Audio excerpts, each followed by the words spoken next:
Welcome to the 100-Yard Dash Football Podcast presented by the Chiefs Focus Network, where you talks about the NFL from end zone to end zone and all 100 yards in between. Without further ado, here's you.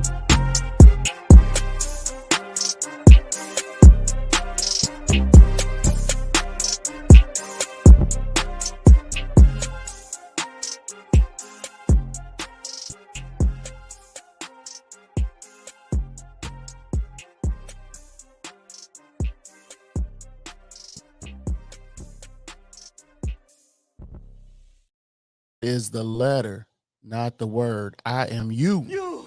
Detective, you? Not you, you! Who? You! Who? Do you understand the words that are coming out from my mouth? Don't nobody understand the words that are coming out of your mouth, man. And I'm your host. What's happening? You can find the 100-Yard Dash podcast anywhere you find your podcast. You can find it on the Twitch stream for Chiefs Focus. You can also find it on YouTube, the video recording. I do this thing at least once a week, normally on Wednesdays. Sometimes I do it earlier, sometimes I do it later. And then I do it anytime in between, depending upon what kind of good news we got going on in the NFL. So set up your notifications. You can know when I'm on, and you could even join me on the show and interact with me live by joining the StreamYard stream, the Chiefs Focus Twitch stream, or you can hit up YouTube and join the Chiefs Focus YouTube, subscribe to the Chiefs Focus YouTube or my own YouTube. Again, thank you for listening. So the rundown of today's show, we got the news, we got main topics, and of course the closing. So let's get on into it.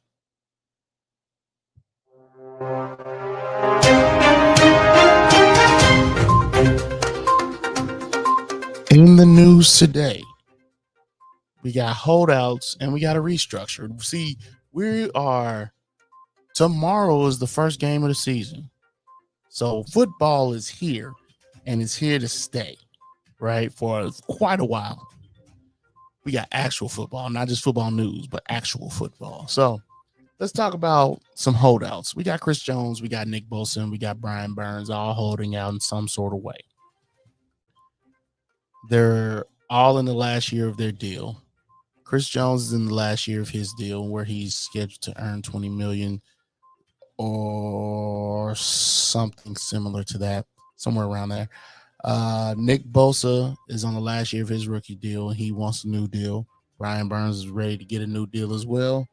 And so they are all holding out in an effort to get a new deal done before this season, before they play this season. Chris Jones is a defensive tackle by trade. Nick Bosa is a defensive end, and as well as Brian Burns is a defensive end. So they're all defensive line guys. Not sure where this is going to lead. Chris Jones, there's many reports out there of what Chris Jones wants. Haven't really heard it from the Katz brothers, who's his agents. Haven't really heard it from anybody else. Haven't heard it from him, but I've heard it from a lot of people what he wants. And he says he wants Aaron Donald money, which is $30 million plus per year. And if you know anything about the Chiefs, they have a guy named Patrick Mahomes who is currently not getting paid a whole heck of a lot when you compare him to other QBs in the league.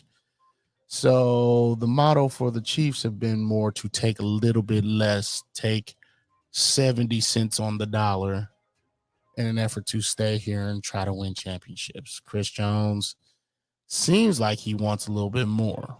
Not sure. But of course, this has already affected the regular season because Chris Jones won't be playing in the regular season game that's playing tomorrow because we're here. This is Wednesday. He won't be playing tomorrow in the very first game against the Detroit Lions for the Chiefs. Nick Bosa is the same way. It looks like he might be holding out, as well as Brian Burns. So we'll see how this contract situation plays out for both of them. See which party decides to blink first, whether it be the team or whether it be the player. Let's keep it moving. That was weak. The Raiders restructured Jimmy Garoppolo's $72.75 million deal. Not sure what the restructure is exactly, but it's creating $17 million in cap space for this season, according to Phil Yates, which is interesting because that means that they could possibly be looking to still bring in someone of notable note this year. So we'll see what happens there. So let's keep that moving. Week. Today, I'm talking about head coaches and their job watching their jobs, right? It seems morbid to talk about who's going to lose their job, but let's be real. It is morbid, but it's a reality, a legitimate reality.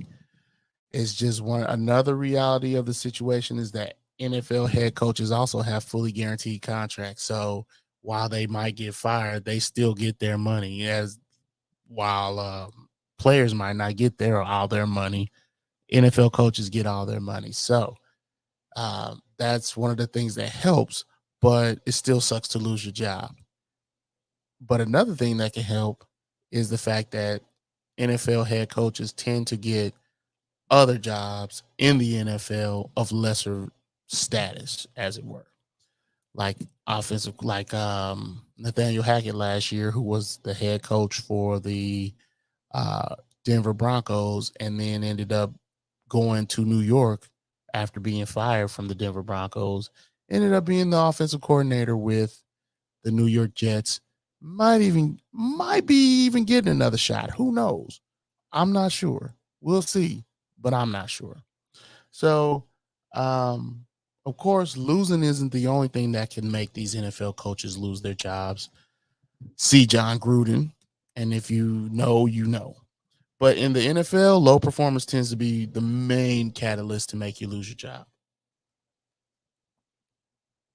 In 2022, we saw 5 head coaches that were let go: Matt Rule, Nathaniel Hackett, Cliff Kingsbury, Frank Reich, and Lovie Smith. In 2021, we saw 8 head coaches, including John Gruden, who retired or who stepped down, that were fired. And that includes Joe Judge, David Culley, Mike Zimmer, Brian Flores, Matt Nagy, Vic Fangio, and the aforementioned Urban Meyer and John Gruden. Of course, 2020, we had 7 guys lose their jobs. Bill O'Brien, Matt Patricia, Dan Quinn, Anthony Lynn, Doug Marrone, Adam Gase, and Doug Peterson. Then you got in 2019. See, I didn't want to go back too far. And I think when I start naming these names, 2019 doesn't feel that long ago. But when I start naming these names, it feels like that long ago because that was the same year that Ron Rivera got fired from the Carolina Panthers. But anyway, in 2019, it was Jay Gruden, Ron Rivera, Freddie Kitchens, Pat Shurmur, Jason Garrett, Mike McCarthy. With that being said, I like going back a little ways just to see the trends in the NFL, because there's always trends in the NFL. But I didn't want to go too far back, and I did end up going back to 2018 just to look it up. But when I started naming names like Hugh Jackson and Vance Joseph, that tells me I've gone too far. Marvin Lewis, that means I've gone too far. In 2018, I've gone too far. So, with that being said, let's look at the coaches that are in good standing. These are the guys that the only way they're not coaching in 2024, which is next year, is because of retirement, or I don't know. I don't know what the or is, but that's the only way they're not coaching in 2024. unless something horribly wrong went horribly wrong in their tenure in just 1 year. I highly doubt that. But let's go number one, Andy Reid.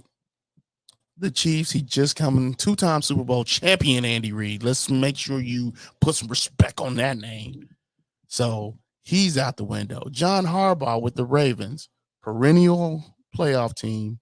He has one of the more one of the more deep teams than he's had in recent memory. They've given him as many weapons as he could use. He should be safe. Nick Sirianni with the Eagles. The Eagles are a playoff team. They just paid Jalen Hurts. They just came off of a Super Bowl appearance. Nick Sirianni should be good for the year 2024. Sean McVay with the Rams. The Rams seem to be at a point now that McVay can probably leave whenever he wants to in the next 3 years. He won a Super Bowl with them, so that gives him a little cachet, right? That gives Sean McVay a little cachet, seeing that he did finally win a Super Bowl with them. But, that doesn't last forever. It has to run out at some point, right? So I give it 3 years for the next 3 years. So he's probably good until the year 2025 or 26. Nope. Yeah, 25 or 26. Yeah, I give him that. Let's go with Mike Tomlin. Mike Tomlin for the Steelers. Mike Tomlin doesn't field a losing team. Plain and simple. And while sometimes these teams are looking for more, Mike Tomlin has simply done more with less. And that has netted them to be able to never have a losing season. And that's something to celebrate, in my opinion. It's a big deal not having a losing season in your tenure. Doug Peterson for the Jaguars.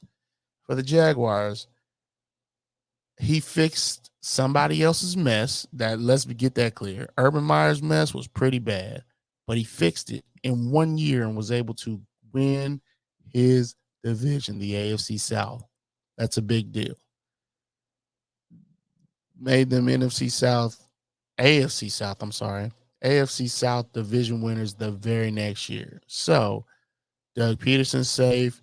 Pete Carroll for the Seahawks. Pete Carroll revamped the defense. He's currently revamping the defense, and he's keeping the offense around and keeping them respectable. So he is safe for the foreseeable future.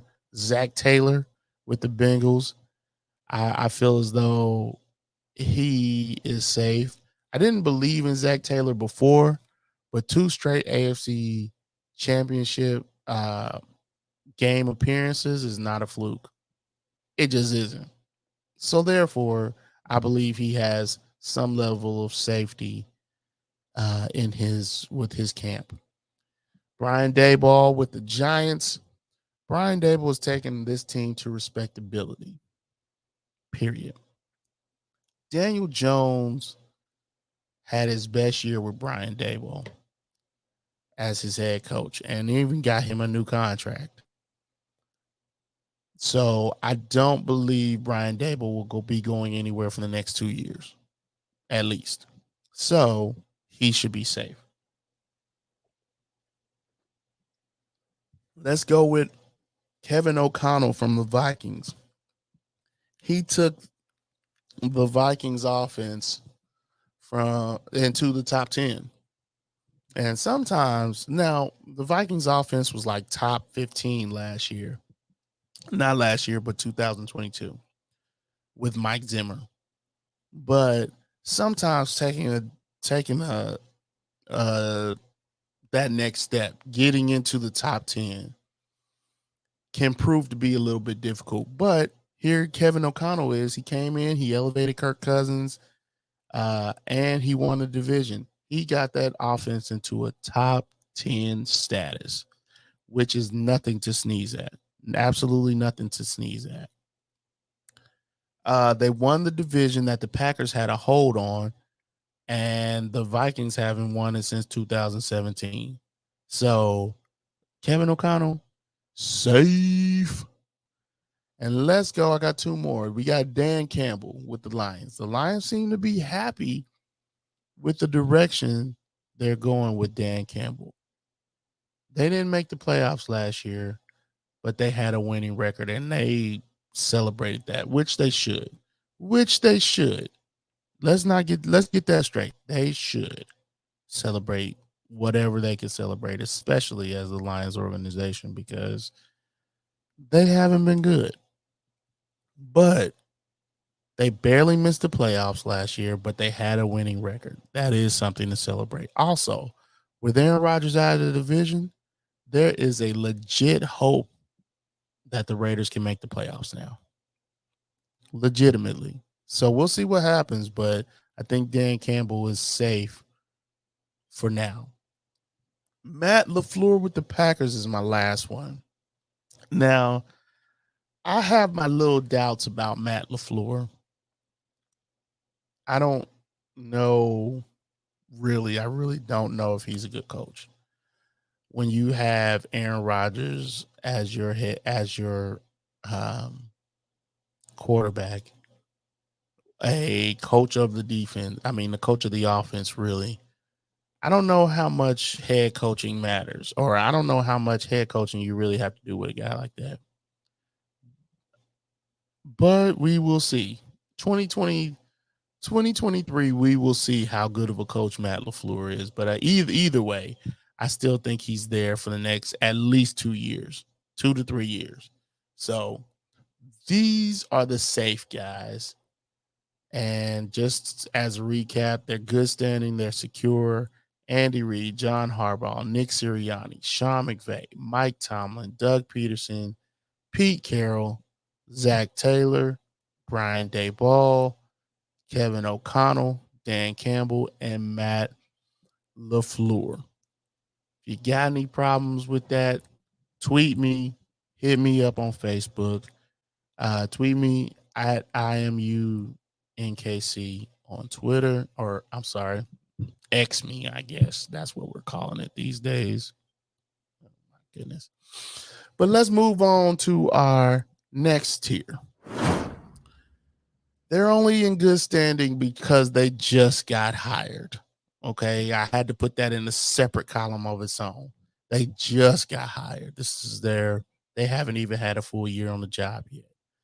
Jonathan Gannon for the Cardinals, D'Amico Ryans for the Texans, Shane Steichen for the Colts, Matt Eberflus for the Bears, Frank Reich for the Panthers, Sean Payton for the Broncos. Now, I think, if I'm not mistaken, Matt Eberflus coached last year, but I do believe they're giving him all he needs this year. So this will be, they didn't count last year against him, I don't believe. So we'll see. We'll see. I could be wrong, but all these guys except for Matt Eberflus are just now getting there. This is their first year with the team. So all bets are off. So they're safe right now. Let's go to whose seat is heating up, which I've classified as they're not fire worthy yet, unless they win like 5 games or something and end up being last in the division with them looking like there's no hope for the future. Unless something like that happens, they're not fire worthy, but the pressure's starting to be applied. The pressure's starting to be applied from the fan base or from the ownership group. So first thing I'll say is Kyle Shanahan for the 49ers. I love Kyle Shanahan. I am a Kyle Shanahan stan. Really, I am. But I've seen more criticism from Kyle and John Lynch this offseason. I've seen more this offseason than I have ever seen. And I'm not saying anyone is wrong for their opinion of how Kyle has ran the team. Now, and a lot of it has to do with recency bias based on them spending so much to get the quarterback. How did his name just escape me? But spending so much to move up to get Trey Lance, just to end up trading him for a 4th round pick to the Cowboys. So I get it. There's some criticism needs to be dealt there. Period. I get that completely. Not to mention, I was that guy in 2017. I was the guy criticizing Andy Reid, saying, "Why can't we get past this certain level of the playoffs?" At some point, you need to be critical of your head coach and GM. It's being real. You can't just keep hitting the same place. There's got to be something to get you over the hump. I look at the guy like a guy like Mike Smith with the Atlanta Falcons, who was a perennial. He kept making the playoffs, but at some point that's not enough. You got to keep moving forward. At some point, you have to keep going. And I don't know if we're at that point with Kyle Shanahan, but I know a lot of people are not happy. A lot of 49ers fans aren't happy with what they've gotten out of Kyle Shanahan. Let's keep it moving. Sean McDermott with the Bills. Sean McDermott has been with the Bills since 2017. He's brought that team a long way from where it was. But in 2019, the expectations changed with that team. It changed with the development of Josh Rosen, because let's be honest with ourselves. When you got a head coach, when you get the guy with the good arm and you have him on your team, your chances of being a better team grow exponentially. So when Josh Allen got there, he wasn't great in 2018, but in 2019, they saw him take a developmental step. And then they went and got an A1 receiver in 2020 to help move the team forward. By most accounts, it's worked. And Stephon Diggs is the guy I'm referring to. The issue is that the goal was never merely just to compete. It was to win, right? That's the goal. They've won the regular season, but the postseason is where the focus lies. After losing the conference championship game to the Chiefs in that same year that they acquired Diggs, they haven't been able to make it back. They've fallen one game short of that 2 years in a row now.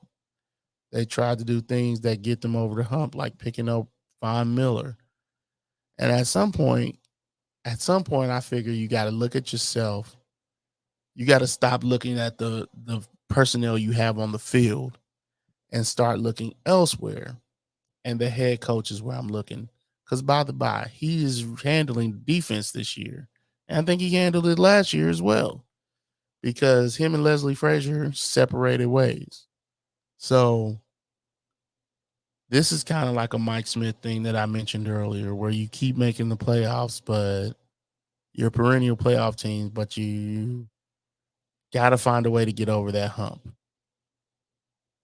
Maybe not this season. Maybe this season is the season they get fired, because I know a lot of people believe that this year Sean McDermott and the Bills will be getting exposed, or they expect to fire him because of the way things have been going. Maybe not this season, but it's coming. It's imminent unless they win the Super Bowl. Let's keep it moving. Bill Belichick for the Patriots. I don't know if I ever expected this time to come.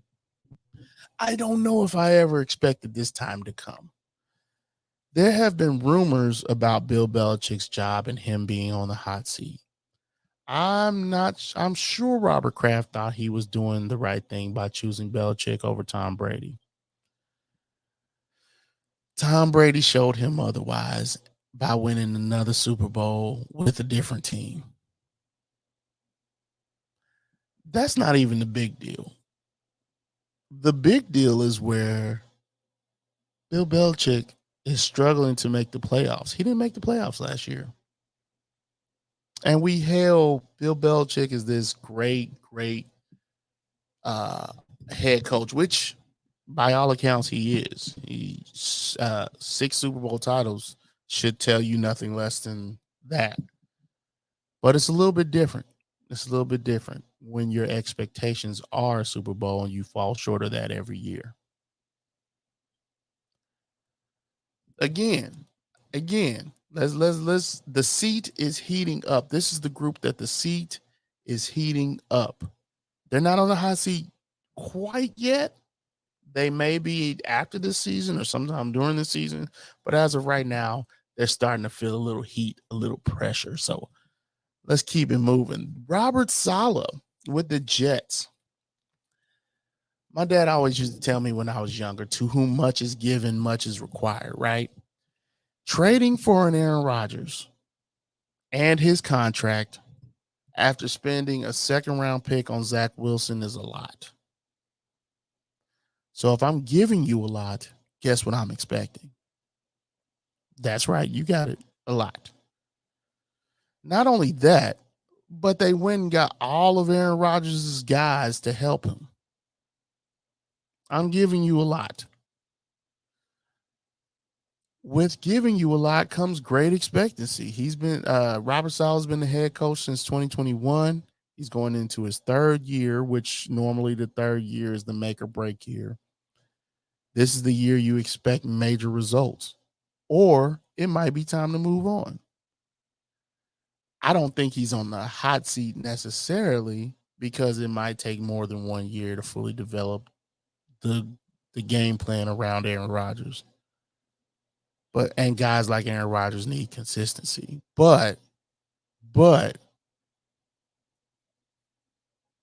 when it comes to fan perception, when it comes to what is expected, this is the year that they're supposed to be making a deep run into the playoffs at the very minimal. At the very least, they're supposed to make a deep run into the playoffs. Let's keep it moving. My next one, Mike McDaniel, for the head coach for the Dolphins. The AFC East got much tougher with the addition of Aaron Rodgers. The Dolphins didn't make moves like a team that they thought couldn't win. They made moves of a team that expects to win. They expect to win. They wouldn't have gone and paid $30 million for Tyreek if they didn't think they were ready to win something. This is year number 2 for McDaniel. Last year was the first time the Dolphins made the playoffs since 2016. And if you remember 2016, that was Adam Gase. Yeah. So there are expectations, even though the division is tougher. And we will see how it happens. And again, the seat is heating up. It's not quite hot yet, but it could get real hot under McDaniel real quick for the Dolphins. So let's keep it moving. Mike Vrabel for the Titans.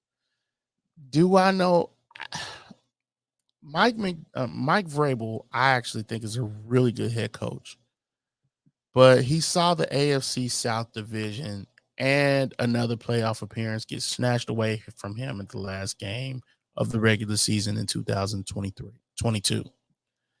He had a command on his division before that.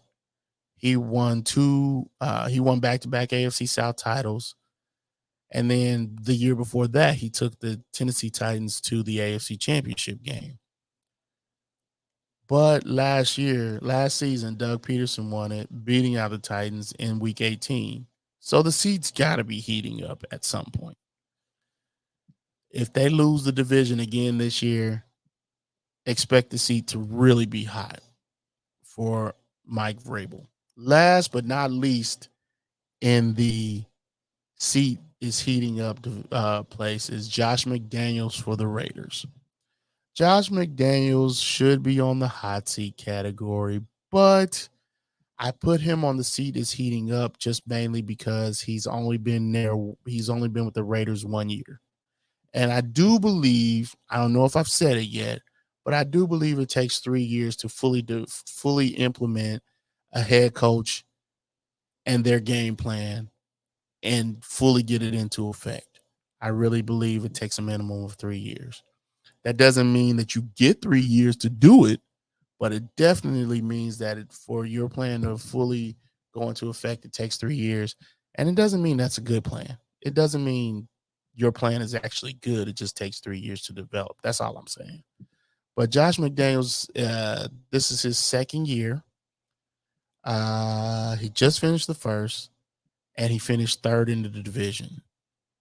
He messed up his relationship with the longtime quarterback, Derek Carr, brought in Jimmy Garoppolo, which I think is still a problem. He still has Devontae Adams, but he doesn't seem happy. And then there are a few other people on the team that don't seem happy, including Chandler Jones. And that's based on what we saw with his social media accounts. So I don't know how long Josh McDaniels is going to last. And I really think he should be in the hot seat category. But given his tenure with the Raiders and how the ownership, whose name escapes me right now,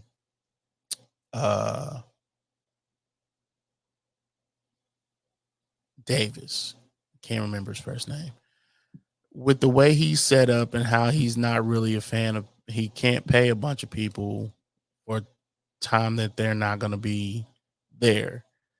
I think Josh McDaniels might end up serving his full tenure there. So let's move on to the hot seat coaches. People that are actually on the hot seat that have the potential to lose their job this season, unless some big time moves are made. Let's first go with Brandon Staley for the Chargers. He's been with the team 2 years, and the Chargers have been more patient with Staley. In fact, I think they've been more than patient with Staley. The production on the field has been there. It has translated to wins, but not postseason success. There are no playoff wins under Brandon Staley. Despite all the efforts that they put into putting a winning product on the field, they just paid the quarterback. They brought in a whole bunch of defensive help, including Khalil Mack last season, all to lose in wild card weekend. They had Justin Herbert for the last 3 years, and they're now paying him. They now just signed a contract extension. The new money has not kicked in yet, as far as I know of. So they'll probably have it this year before the real money kicks in, and it'll be an issue. But as of right now, he should be on the hot seat because they haven't really had much to show for the hire that they did with Brandon Staley to the Chargers. Let's go to the next one. Todd Bowles with the Buccaneers. While Todd Bowles was able to get his team to the playoffs, it was a bad division, a horrible division. And they got there by the skin of their teeth, right? The Buccaneers. But there's no more Tom Brady. They don't even know who their quarterback is. Well, they do. And it is Baker Mayfield. I have my doubts. I am fully doubtful that this will work. Baker Mayfield was fine for the Browns, but he's been bounced around more than that. So I don't think that this is going to work out for them. And who's going to get the brunt of that? Who's going to feel the wrath of that? It's going to be Todd Bowles. I don't agree. I don't want him to be gone, but I've always liked Todd Bowles, even when he coached for the New York Jets back in, I want to say 2016, 17, or 17 and 18, I want to say. I've always been a fan of Todd Bowles, but I'm being honest. I think he might be more of a better coordinator than he is a head coach. This year, we're going to find out because I do think he's on the hot seat. Let's keep it moving. Kevin Stefanski, the Browns head coach. He spent 2 years with the team. And the Browns have pushed all the chips to the middle of the table for the sake of being relevant. They signed Deshaun Watson to a fully guaranteed deal. That showed desperation because nobody signs anybody. Nobody signs these quarterbacks to fully guaranteed deals. Doesn't happen. And with desperation comes urgency, urgent expectancy. You're already 1 year lost with 4 seasons to go with a guaranteed contract, with a fully guaranteed contract in the division that has a team that never has a losing. Okay, let me re-say that because there's a lot going on there. So you're already 1 year lost with 4 seasons to go on Deshaun Watson's contract. And that's fully guaranteed. But you're also in a division with a team that doesn't lose, the Steelers, because they never had a losing record under Mike Tomlin. You're also going up against somebody who always makes the playoffs, a perennial playoff team, and they loaded up on offense. And I'm talking about John Harbaugh on the Ravens. And then you're also in a division with a team that many have penciled in to the AFC Championship game at the end of the season, which is the Cincinnati Bengals. The Browns have a big uphill battle to climb. And that's just in their own division. We haven't even talked about the conference yet. If Stefanski can't run with the big dogs, then he's going to end up staying on the porch. And by staying on the porch, I mean, you're fired. Let's keep it moving. My next one, Mike McCarthy, the Dallas Cowboys. Y'all know Jerry Jones been chasing that ring ever since the 90s and then not really gotten close in recent memory. He didn't bring Mike McCarthy in to do the same thing that Sir Claps-A-Lot used to do. And I can't even remember his name now, but he didn't bring Mike McCarthy in to just get bounced in the divisional round. They haven't even made it to the NFC Championship game in quite a while. Quite a while. So Mike McCarthy got to be on the hot seat at this point. Does that mean Jerry Jones won't give him another year? He probably might give him another year because starting over sucks. But Mike McCarthy got rid of, or him and Kellen Moore, which is his offensive coordinator, parted ways. And if we're going to be honest about it, his defensive coordinator, whose name is escaping me, but his defensive coordinator could take over for him. Let me find out his name. Y'all know who I'm talking about. Dan Quinn. If we're going to be honest, he's probably got his replacement in-house. So Mike McCarthy, I do believe he's on the hot seat. Let's keep it moving. Ron Rivera for the Commanders. Ron Rivera's been there 3 years. This is going into his 4th. I feel like he's been given every chance to succeed. He was the de facto GM for a while. And I don't think he did a good job at that. His record with Washington has not been good. He made the playoffs his first year being there, but hasn't sniffed it since. I do believe that having Eric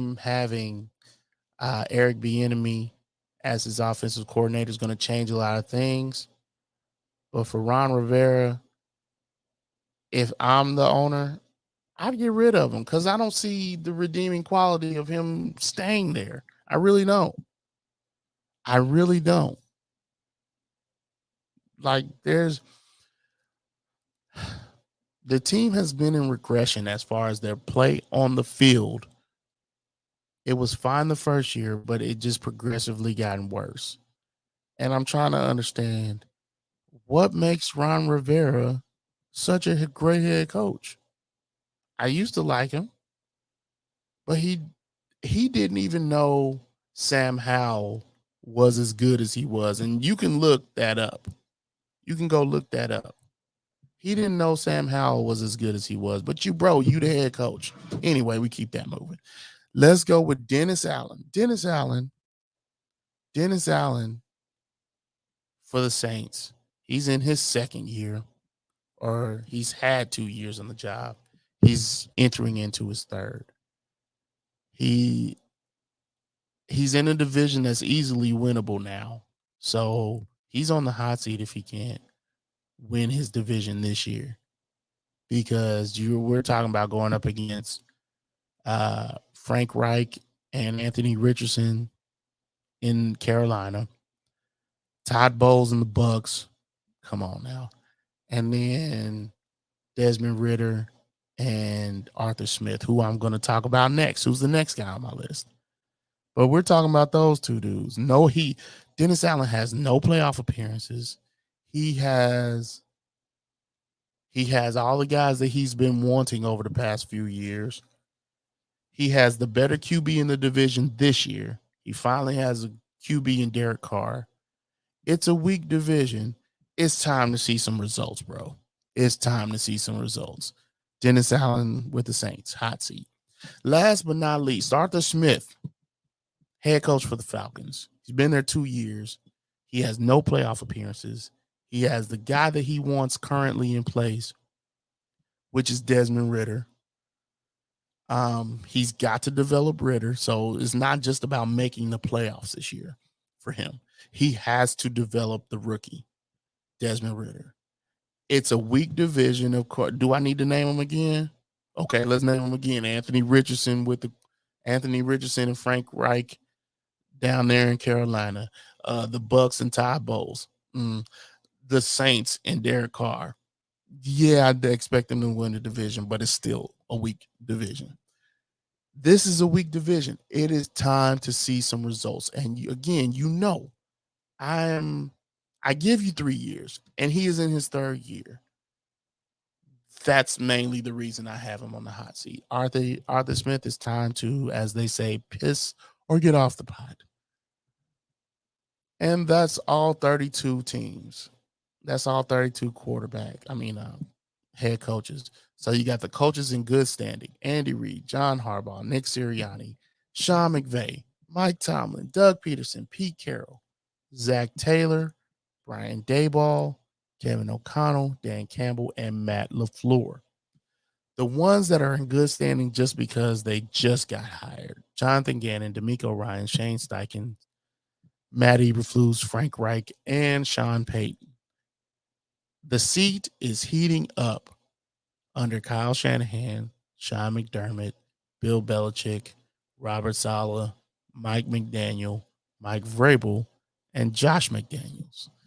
The guys who are absolutely on the hot seat: Brandon Staley, Todd Bowles, Kevin Stefanski, Mike McCarthy, Ron Rivera, Dennis Allen, and Arthur Smith. 1, 2, 3, 4, 5, 6, 7. And if you all notice, for the last couple of years, it was about 5 guys every year that got fired. 5 head coaches. It averaged out about 5 coaches. But for the past, since 2019, aside from last season, it's been about 7 coaches that get fired every year. So, and I've got 7 guys on the hot seat. So I wouldn't be surprised if all of them get fired that I got on the hot seat.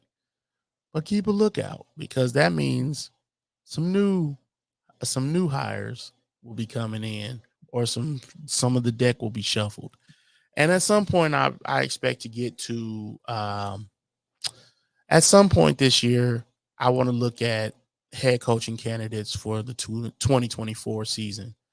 Probably be at the end of the year, closer to the end of the year, during some big bye weeks or whatever. But I definitely want to look at who the new crop of head coaches could be, because I think we're at that point now where the NFL is ready to. The NFL is tired of shuffling these old names like Mike McCarthy and Jason Garrett Pat Shermer, all those guys around. They're starting to really want the new, the young, the up and coming guys. But that's all I got. That's what's cooking. That's what's cooking. These guys that are on the hot seat are what's cooking. So I appreciate you all paying attention to me and getting back in with me. Please expect for this to be a weekly thing now that football season's here. Now that football season's here, check out Chiefs Focus and the articles that are written. This is produced by Manscaped. This produces by Foco Sports. So go there for all your bobblehead and Chiefs apparel, whatever apparel you got. Go there for that. So they got all kinds of things, all kinds of different things. So keep that in mind. And if there is nothing else that calls my time, be safe. And that's all I got.